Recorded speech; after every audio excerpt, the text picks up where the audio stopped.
Swati Khandelwal from ज्ञान विज्ञान channel. और आज हम पढ़ेंगे आपकी साइंस का एनसीईआरटी का जो लेसन नंबर 11 है, the human I and the colourful world. बच्चों देखिए, आपके इस चैप्टर को दो पार्ट्स में बांट रखा है। एक ह्यूमन आई के बारे में बता रखा है और इसके कुछ इफेक्ट्स जो हमारे नेचर में होते हैं उनके बारे में बता रखा है। तो देखिए, फर्स्ट पार्ट जो है हमारा ह्यूमन आई। ओके बच्चों, आपको पता है ह्यूमन आई हमारा एक सेंस ऑर्गन है। 5 सेंस ऑर्गन्स होते हैं, उनमें से एक सेंस ऑर्गन है और बहुत इंपॉर्टेंट सेंस ऑर्गन है। आपको पता है कि हम आइज के थ्रू ही अपनी चीजों को देख पाते हैं। यदि हमारी आइज क्लोज कर ली जाए तो हम एक पर्टिकुलर चीज की पर्टिकुलर स्मेल से या टच से थोड़ा बहुत इसका अंदाजा लगा सकते हैं, पर उसके कलर्स को नहीं देख सकते हैं कि वो किस कलर का है। आपको भी पता है ना? तो यही हमें देखना है कि ये आई किस तरीके से वर्क करती है, कैसे हम कलर्स देखते हैं, क्या रिफ्लेक्शन डिफ्रैक्शन जो हमने अभी लास्ट चैप्टर में पढ़ा था लाइट का, हमारे आईज में कैसे होते हैं। तो ये जो कुछ नेचर में जो हो रही है चीजें वो देखनी है हमें इस लेसन में। तो सबसे पहले हम देखेंगे आई का स्ट्रक्चर। बच्चों ये देखिए, आई का ये डायग्राम मैंने बनाया है। आई का जो ये स्ट्रक्चर है, इसमें देखिए ये बच्चों सबसे जो ये आउटर लेयर है, ठीक है, ये जो आउटर लेयर है इसकी, ये जो देखिए एक बल्ज बनाती है चारों तरफ, मतलब एक उभरा हुआ सा बनाता है ना। इसको हम क्या कह रहे हैं? कॉर्निया कहते हैं। इसको क्या कह रहे हैं? कॉर्निया कहते हैं। ये कॉर्निया व्हाइट पार्ट होता है आंखों का, और ठीक है, सारी लाइट सबसे पहले ये कॉर्निया से ही एंटर करती है। ठीक है, पूरी लाइट जो होती है वो कॉर्निया से ही एंटर करती है हमारे आईज में। ये मतलब आप ये कह लीजिए विंडो लाइक स्ट्रक्चर है। ठीक है, इसको खोलना बंद करना, इसी से ही लाइट एंटर करती है। ठीक है, अब ये जो सेकंड पार्ट है बच्चों, ये देखो आइरिस। ये जो है, ये जो मैंने ब्लैक कलर से डार्क कर रखा है, दिस इज द आइरिस। ठीक है, ये आइरिस है, ये कलरफुल पार्ट होता है। ठीक है, एक डार्क मस्कुलर डायफ्राम की तरह ये बिहेव करता है। जैसे हमारे लंग्स के नीचे डायफ्राम होता है और ऊपर नीचे कॉन्ट्रैक्ट और एक्सपैंड होता रहता है, ऐसे ही ये भी कॉन्ट्रैक्ट और एक्सपैंड होता है। कितनी लाइट जाएगी हमारी आईज के अंदर, उस लाइट की इंटेंसिटी के अकॉर्डिंग ये वर्क करता है। मान लीजिए ज्यादा, ये मतलब प्यूपिल को होल्ड करता है। ये देखिए, ये जो प्यूपिल है ना, इसको ये बीच वाला पार्ट है, इसको हम प्यूपिल कहते हैं। ठीक है, तो आइरिस प्यूपिल को होल्ड करता है। ठीक है, ज्यादा मान लीजिए लाइट की इंटेंसिटी बहुत ज्यादा है तो ये आइरिस प्यूपिल के साइज को कम कर देंगे। ये आइरिस प्यूपिल के साइज को कम कर देंगे ताकि हमारी आईज में कम लाइट एंटर कर सके। और मान लीजिए लाइट की इंटेंसिटी बहुत कम है तो आइरिस प्यूपिल के साइज को ज्यादा कर देगा, जिससे हमारी आईज में मैक्सिमम लाइट एंटर कर सके। ठीक है बच्चों, अब ये आता है जो नेक्स्ट पार्ट है, ये दिस इज द प्यूपिल। ये देखिए, ये आइरिस के बीच का ये जो पार्ट है ये होता है प्यूपिल। ठीक है, ये प्यूपिल ब्लैक कलर का होता है। ठीक है, ये प्यूपिल ब्लैक कलर का होता है और जो भी आई में लाइट आती है ये उसको एब्जॉर्ब कर लेता है।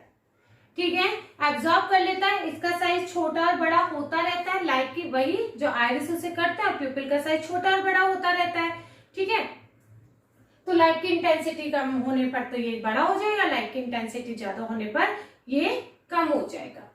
ठीक है बच्चों, अभी देखिए ये है एक एक्वस ह्यूमर। ये जो देखो, ये कॉर्निया के बीच में और ये लेंस के बीच में ये जो खाली पार्ट है, ठीक है, यहाँ पर एक्वस ह्यूमर भरा रहता है। बच्चों ये आईज को चोट लगने से बचाता है। ठीक है, अब ये है क्रिस्टलाइन लेंस। ये देखिए, ये एक लेंस है, ये सेलुलर लेंस होता है। ऐसा नहीं है कि ये कांच का बना होता है जैसा कि हमने लाइट में पढ़ा था लेंस, वो लेंस नहीं है। ठीक है, ये कॉन्वेक्स लेंस की तरह बिहेव करता है। ठीक है, और मतलब शेप में ये देखिए ऐसा ही है, कॉन्वेक्स लेंस की तरह। ये सेलुलर पार्ट होता है हमारी बॉडी का, और इसी लेंस का साइज भी, मतलब इसकी फोकल लेंथ चेंज होती है। हम कितनी दूर के ऑब्जेक्ट को देख रहे हैं, कितनी पास के ऑब्जेक्ट को देख रहे हैं, उसके अकॉर्डिंग इस लेंस की फोकल लेंथ चेंज होती है। ये लेंस अपने ऑब्जेक्ट के डिस्टेंस के अकॉर्डिंग फोकल लेंथ को एडजस्ट करता है। ठीक है, यदि हमारा ऑब्जेक्ट दूर है, यदि हमारे ऑब्जेक्ट की डिस्टेंस दूर है, ठीक है, तो फोकल लेंथ भी ज्यादा ही होगी। यदि ऑब्जेक्ट की डिस्टेंस दूर है तो फोकल लेंथ ज्यादा होगी, यदि ऑब्जेक्ट की डिस्टेंस पास है, यदि वो नियर है तो फोकल लेंथ कम होगी। ठीक है बच्चों, ये जो रेड कलर का पार्ट मैंने बनाया हुआ है ये है सीलियरी मसल्स। ये सीलियरी मसल्स क्या करते हैं बच्चों, इस लेंस को ये होल्ड करते हैं। ठीक है, ये सीलियरी मसल्स किसको होल्ड कर रहे हैं, लेंस को होल्ड कर रहे हैं। जो लेंस अपनी फोकल लेंथ को एडजस्ट करेगा वो इन्हीं के थ्रू करेगा। ठीक है, यदि मान लीजिए इस लेंस को फोकल लेंथ अपनी ज्यादा करनी है तो ये रिलैक्स कर जाएंगी, सीलियरी मसल्स रिलैक्स करेंगी, जिससे ये लेंस का साइज बढ़ जाएगा। ठीक है, और ये यदि इनके लेंस के साइज को छोटा करना है तो ये कॉन्ट्रैक्ट हो जाएंगी और ये लेंस के साइज को छोटा कर देंगी।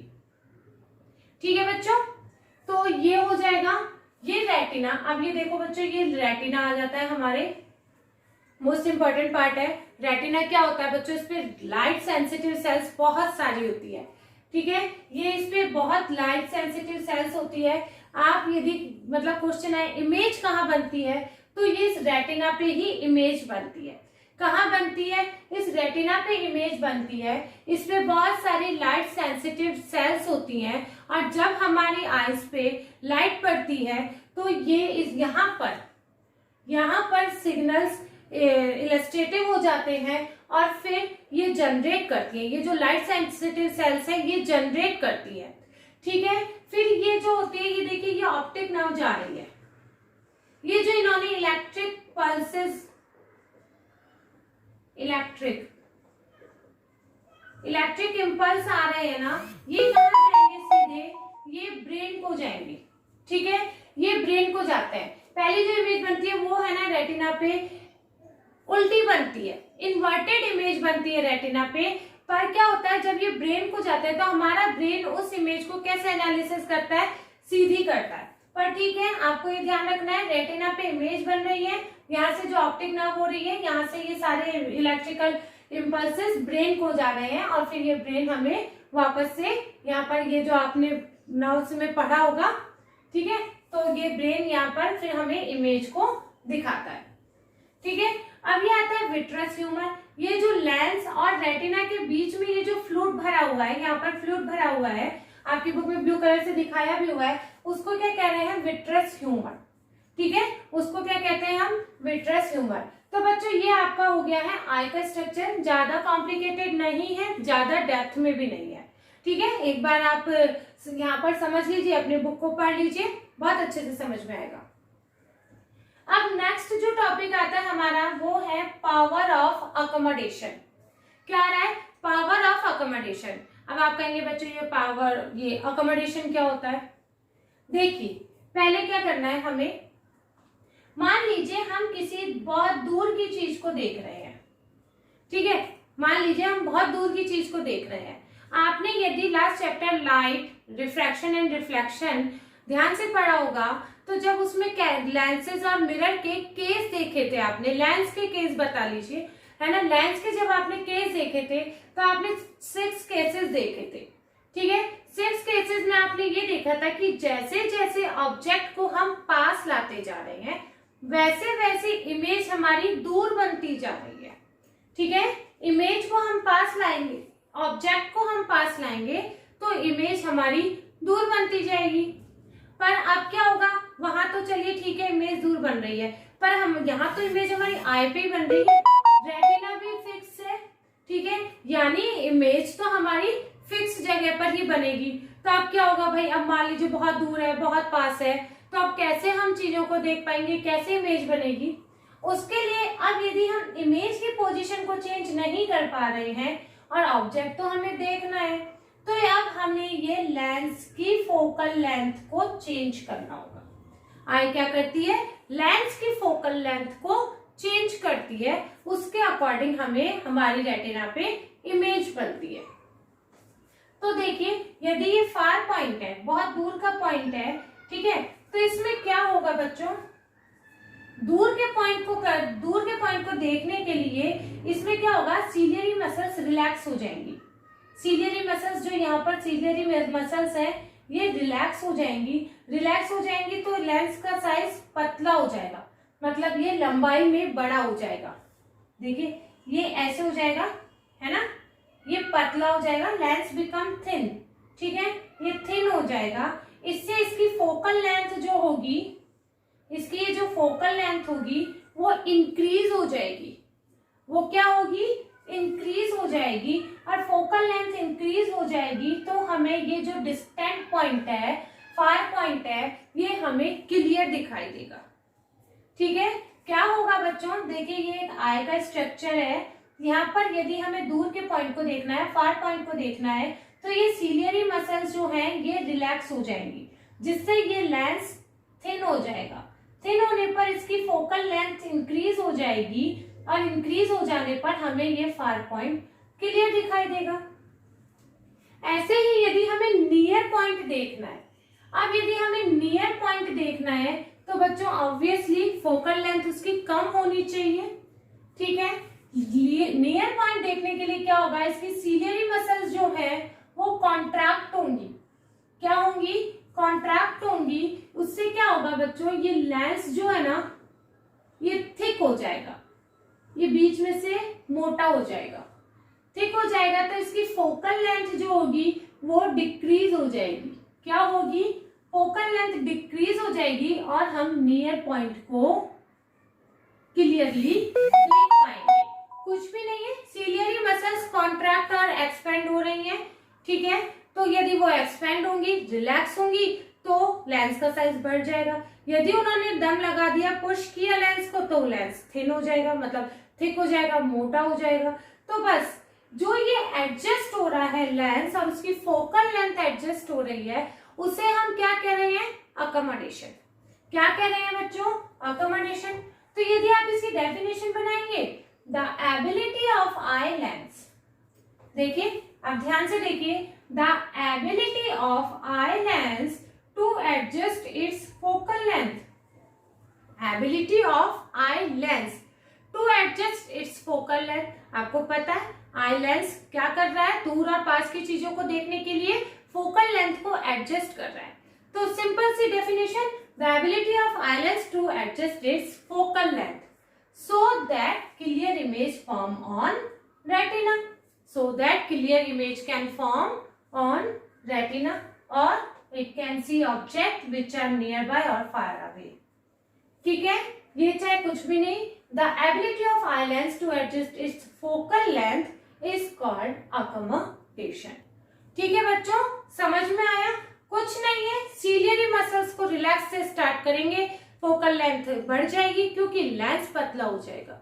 उसमें सीलियर नियर पॉइंट को देखने के लिए सीलियरी मसल्स कॉन्ट्रैक्ट हो जाएंगी और लेंस थिक हो जाएगा, फोकल लेंथ भी कम हो जाएगी और हम नियर पॉइंट को क्लियरली देख पाएंगे। This is the power of accommodation. अब क्या होता है बच्चों, देखिए एक नियर पॉइंट और एक फार पॉइंट होता है। हमारी आई एक दूरी जो फिक्स दूरी होती है उससे कम डिस्टेंस पे हमारी आई को क्लियर नहीं दिखाई देता है। ठीक है, हम यदि ऐसे देखेंगे, यदि किसी भी बुक को हम ऐसे पढ़ेंगे तो हमें क्लियरली दिखाई देगी, पर यदि हम अपनी बुक को बिल्कुल ऐसे लगा लेंगे तो हमें वो वर्ड्स बिल्कुल ब्लर दिखेंगे। दिखता तो है, ऐसा तो है नहीं कि दिखेगा ही नहीं, ठीक है, पर वो ब्लर दिखता है। ठीक है, तो एक हमारे आई की एक बिल्कुल फिक्स डिस्टेंस होती है जिसको हम देख सकते हैं। उससे कम दूरी पर हमारी आई उनको अच्छे से क्लियर इमेज नहीं बनती है। तो बच्चों, जिस फिक्स मिनिमम डिस्टेंस पे हमारी आई में क्लियर इमेज बन पाती है, उस डिस्टेंस पॉइंट को हम क्या कह रहे हैं, नियर पॉइंट ऑफ आई। हमारे आई का जो नियर पॉइंट है, मींस जो हम मिनिमम डिस्टेंस पे जिसपे हम क्लियर इमेज बना सकते हैं अपनी आई में, या फिर आई से हम क्लियर देख सकते हैं, उस पॉइंट को हम कहते हैं नियर पॉइंट। और ये नियर पॉइंट हमारी आई का क्या होता है, 25 सेंटीमीटर। कितना होता है, 25 सेंटीमीटर। 25 सेंटीमीटर से यदि ऑब्जेक्ट हमारे कम दूरी पर है तो हमें वो ब्लर दिखाई देगा, इमेज उसकी क्लियर नहीं दिखाई देगी। ठीक है, मतलब बनेगी। ऑल्सो कॉल्ड, इस नियर पॉइंट को ही क्या कह रहे हैं, least distance of distinct vision. वही है डिस्टिंक्ट विजन को, मतलब उसका लीस्ट डिस्टेंस, उसकी मिनिमम डिस्टेंस है, उसको हम कह रहे हैं नियर पॉइंट। ये कितना है 25 सेंटीमीटर। और far point of the eye, far point of eye मतलब हमारी आई कितनी भी दूरी तक देख सकती है। यदि एक हेल्दी आई है, हम मून को देख सकते हैं, है ना, मून को देख सकते हैं ना, तो ठीक है, वो कितनी दूरी पर है हमसे, स्टार्स कितनी दूरी पर है, पर हम उनको देख सकते हैं, चाहे छोटा देखें चाहे बड़ा देखें। पर हमारी जो फार पॉइंट है, मैक्सिमम है, वो है हमारा इन्फिनिटी। ओके बच्चों, ठीक है, तो ये हो गए हमारे पॉइंट। अब एक और कंडीशन आती है हमारे आई में, दैट इज कैटारैक्ट, दैट इज कैटारैक्ट। बच्चों क्या होता है, हमारी एज जैसे जैसे बढ़ती जाती है, ठीक है, एज जैसे जैसे बढ़ती जाती है, हमारा जो ये आई का लेंस होता है वो मिल्की एंड क्लाउडी होने लगता है, जिससे इमेज क्लियर नहीं बनती है, फैक्ट है, ठीक है। तो ये यही कंडीशन है, at old age lens becomes milky and cloudy. जैसे जैसे हमारी बढ़ती गई, ठीक है, एज बढ़ती जा रही है, हमारा ये जो लेंस है वो क्लाउडी और मिल्की होता जाता है। इससे क्या होता है, हमारा विजन या तो बहुत कम, मतलब क्लियरली पार्शियल, मतलब कुछ दिखाई नहीं देता है, कम दिखाई देता है, या फिर कंप्लीट लॉस हो जाता है, हमारे विजन का मतलब नहीं दिखाई देता है। होता है बच्चों, बहुत लोगों में होता है कि धीरे धीरे एज के अकॉर्डिंग उनको दिखना बंद हो जाता है, या आपने भी अपनी लाइफ में देखा होगा ऐसे बहुत से लोगों को। तो इस कंडीशन को हम क्या कह रहे हैं, कैटारैक्ट। तो बच्चों अब हमें जो देखना है आईज में डिफेक्ट, जो हमारे डिफेक्ट हो जाते हैं, आप देखते होंगे कि बच्चों के भी आजकल तो छोटे छोटे बच्चों के ही स्पेक्टेकल्स लग जाते हैं, तो वो क्या डिफेक्ट्स होते हैं, यही डिफेक्ट के बारे में आपको बताया गया है। First defect is myopia. क्या है मायोपिया, आपने काफी जगह पढ़ा होगा कि मायोपिया हुआ है। मायोपिया में क्या होता है बच्चों, नियर साइटेडनेस, इसे क्या कहा जाता है, नियर साइटेडनेस भी कहा जाता है, मतलब उसका नियर विजन तो क्लियर है, नियर की चीजों को वो आसानी से देख सकता है, पर वो दूर की चीजों को नहीं देख पा रहा है क्लियर। उसके लिए हम क्या करते हैं, आपको पता है कि बच्चों के फिर चश्मे लग जाते हैं, है ना। तो इनका यही है, इसको नियर साइटेडनेस इसलिए कहा जा रहा है क्योंकि नियर की चीजों को तो क्लियरली देख पा रहा है, पर डिफेक्ट क्या हो गया है, दूर की चीजों को नहीं देख पा रहा है, यानी फार विजन में इसके डिफेक्ट है। तो बच्चों इसमें क्या होता है, यदि मान लीजिए दूर से कोई ऑब्जेक्ट से आ रहा है, तो ये इमेज इसकी रेटिना पे नहीं बनती है। दूर से जब चीजें, दूर से ऑब्जेक्ट से हमको देखना होता है, तो जिनको मायोपिया हो जाता है उनकी जो उस ऑब्जेक्ट की इमेज है वो रेटिना पे नहीं बनती है, इसलिए उनको क्लियर नहीं दिखाई देता है। वो रेटिना पे ना बन के इन फ्रंट ऑफ रेटिना बन जाती है, यानी रेटिना के पहले ही बन जाती है, इसलिए उनको ये क्लियर नहीं दिखाई दे रहा है। ठीक है बच्चों, क्या होगा, रेटिना से पहले ही इमेज बन जाएगी, उसी को हम मायोपिया कह रहे हैं। अब इसका कैसे करेक्शन कर सकते हैं हम, ठीक है, इसका करेक्शन ऐसे कर सकते हैं कि यदि कोई डाइवर्जिंग लेंस लगा दें हम, यदि कोई डाइवर्जिंग लेंस हम लगा देते हैं, तो ये रेज जो आएंगी वो थोड़ी सी डाइवर्ज हो जाएगी, डाइवर्ज हो जाएंगी तो ये जो इमेज की पोजीशन है वो थोड़ा सा आगे बन जाएगी।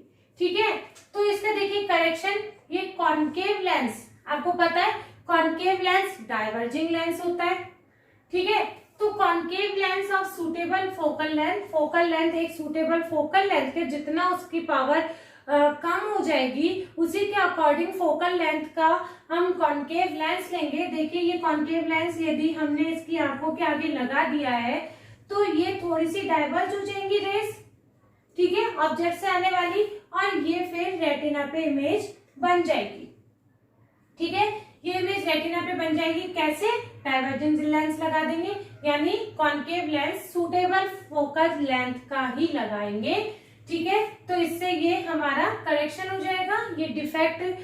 ठीक है, फिर ये क्यों होता है, excessive curvature of eye lens, यानी आई लेंस में एक्सेसिव कर्वेचर हो जाता है, और इलोंगेशन ऑफ आईबॉल, आईबॉल के इलोंगेशन की वजह से भी मायोपिया की प्रॉब्लम हो जाती है।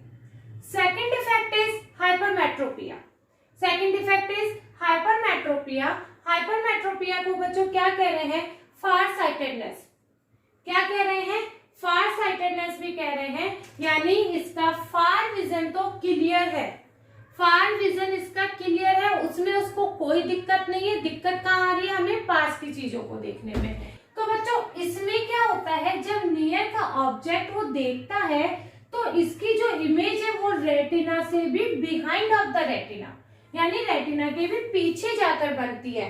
तो ठीक है, रेटिना पे इमेज, हेल्दी आई पे क्या होता है, इमेज हमेशा रेटिना पर ही बननी चाहिए, तभी वो मतलब हमें क्लियर दिखाई देगा। मायोपिया में इन फ्रंट ऑफ रेटिना बन गई और हाइपरमेट्रोपिया में बिहाइंड द रेटिना बन गई, रेटिना के पीछे बनी। ठीक है, अब इसको हम कैसे करेक्ट कर सकते हैं? इस करेक्ट को हम क्या करेंगे, एक कन्वर्जिंग लेंस का यूज करेंगे। क्या करेंगे बच्चों? कन्वर्जिंग लेंस का यूज करेंगे। आपको पता है कन्वर्जिंग लेंस क्या होता है? कॉन्वेक्स लेंस होता है। कॉन्वेक्स लेंस को हम यूज करेंगे और सूटेबल फोकल लेंथ, जितनी उसकी पावर कम हुई है उसके अकॉर्डिंग फोकल लेंथ लेके उस लेंस को लगाएंगे, जिससे ये देखिए रेज कन्वर्ज हो रही है, कन्वर्ज होके ये यहाँ तक आ गई है और अब ये देखिए इमेज बन गई रेटिना पे। ठीक है, रेटिना पे इमेज बन गई है, तो यानी वो क्लियर देख पा रहा है, यानी अब ये नियर विजन इसका क्लियर हो गया है। कैसे हुआ? कॉन्वेक्स लेंस लगाने से। कॉज इसका क्या हुआ? Eye lens is long, focal length of eye lens is long, eye lens की फोकल लेंथ ज्यादा बड़ी हो गई है और eyeball becomes too small, eyeball बहुत छोटी हो गई है। ठीक है, ये दो डिफेक्ट है बच्चों, बहुत इंपॉर्टेंट है, क्वेश्चन आता है, मायोपिया और हाइपरमेट्रोपिया। ठीक है, next one is presbyopia. Presbyopia बच्चों, प्रेस बायोपिया वो होती है जो हमें धीरे धीरे एज के साथ, आप देखते होंगे एक पर्टिकुलर एज के बाद सबको थोड़ा सा कम दिखाई देने लगता है, सबके स्पेक्टिकल्स लग जाते हैं। ठीक है, आपको पता है 40+ के बाद अधिकतर लोगों के मतलब देखने में प्रॉब्लम होने लगती है। वो क्यों होती है? क्योंकि जो ये आई लेंस है ये एज के अकॉर्डिंग है, थोड़ा सा हार्ड होने लग जाता है। ठीक है, तो हार्ड होने लग जाता है, इसके लिए ये फिर हमारी आईज वो एक पर्टिकुलर ऑब्जेक्ट पे फोकस नहीं कर पाती है, उसी को हम क्या कह रहे हैं? प्रेस बायोपिया। क्या कह रहे हैं बच्चों? प्रेस बायोपिया। क्यों होती है? क्योंकि हमारा आई का लेंस हार्ड हो जाता है। करेक्शन, करेक्शन क्या होता है? बायफोकल लेंस यूज करिए, ठीक है, जिससे उसको नियर का भी क्लियर दिखाई दे एंड फार का भी उसको क्लियर दिखाई दे। अब आप बच्चों देखोगे, आप बड़े लोगों के चश्मे जो ऐसे होते हैं उनमें वो एक बीच में लाइन होती है, ठीक है, यानी उनके दूर के और पास का दोनों नंबर लगाना होता है, तो दोनों ही लेंस लगे होते हैं उनके पर्टिकुलर फोकल लेंथ के, और जो ऊपर लगा होता है वो कॉनकेव लेंस लगा होता है और नीचे जो लगा होता है वो कॉन्वेक्स लेंस लगा होता है। ठीक है, ये क्वेश्चन आ सकता है कि ऊपर कॉनकेव होता है, नीचे कॉन्वेक्स होता है। ठीक है, तो बच्चों ये 3 डिफेक्ट्स थे हमारे आईज में।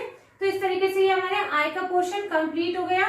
प्लीज मेरे चैनल को सब्सक्राइब करना ना भूलिए, अपने फ्रेंड्स के बीच में शेयर जरूर कीजिए। Bye bye.